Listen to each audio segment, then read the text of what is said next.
Police encounter में मारे गए भरत तिवारी के घर लोगों का तांता लगा हुआ है। आम जनता, मीडिया और नेताओं से लेकर लोगों की भारी भीड़ उमड़ रही है। वहीं इसी बीच केंद्रीय मंत्री चिराग पासवान ने भोजपुर के बिलौटी गांव पहुंचकर भरत भूषण तिवारी के परिजनों से मुलाकात की और उन्हें न्याय दिलाने का भरोसा दिया है। केंद्रीय मंत्री चिराग पासवान बिहार सरकार के मंत्री संजय सिंह, पूर्व एमएलसी हुलास पांडे समेत कई नेताओं के साथ भरत तिवारी के गाँव पहुंचे और फिर वो भरत की तस्वीर के सामने घुटनों के बल बैठकर उन्हें पुष्पांजलि अर्पित की। इसके बाद चिराग पासवान भरत की मां और उनके परिजनों से सारी बातें सुनी और उन्हें न्याय दिलाने का भरोसा दिया है। भरत तिवारी के मामले में चिराग पासवान ने निष्पक्ष जांच, दोषी अधिकारियों के खिलाफ कड़ी कार्रवाई और कानून के राज को बहाल में कायम रखने की बातें की। चिराग पासवान ने पीड़ित परिवार से मिलकर उन्हें खूब ढांढस बंधाया और इस पूरी घटनाक्रम पर गहरा दुख जताते हुए भरत तिवारी के परिवार को आश्वस्त किया कि वे न्याय की इस लड़ाई में उनके साथ खड़े हैं। चिराग पासवान ने मामले की दोषियों के खिलाफ सख्त कार्रवाई का भरोसा दिया है।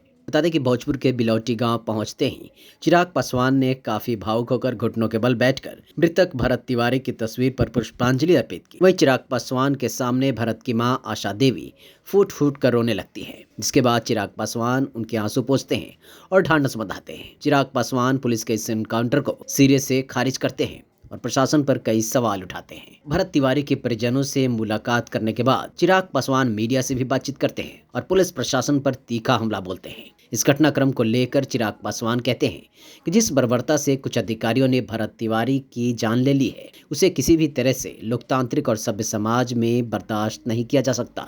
चिराग पासवान ने सवाल उठाया कि जिन कंधों पर जनता की रक्षा की जिम्मेदारी है, अगर वही भक्षक बन जाएंगे तो आम लोगों का कानून व्यवस्था से भरोसा पूरी तरह से उठ जाएगा।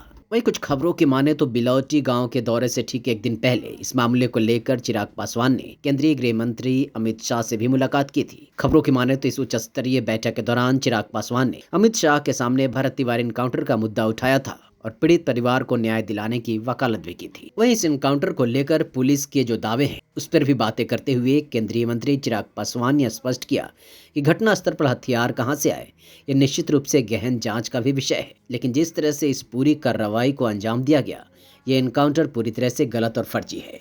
खैर, भरत तिवारी के एनकाउंटर को केंद्रीय मंत्री चिराग पासवान द्वारा गलत बताना और उनके घर पहुंचकर उन्हें पुष्पांजलि अर्पित करने के बाद बिहार सरकार और स्थानीय पुलिस प्रशासन पर राजनीतिक दबाव बढ़ने की भी बातें चल रही हैं। लेकिन आखिर ये देखना काफी दिलचस्प होगा कि क्या इन नेताओं की आवाजाही के बाद क्या वाकई में भरत तिवारी को न्याय मिल पाता है? क्या दोषी अधिकारियों के खिलाफ सख्त कार्रवाई हो पाती है या नहीं?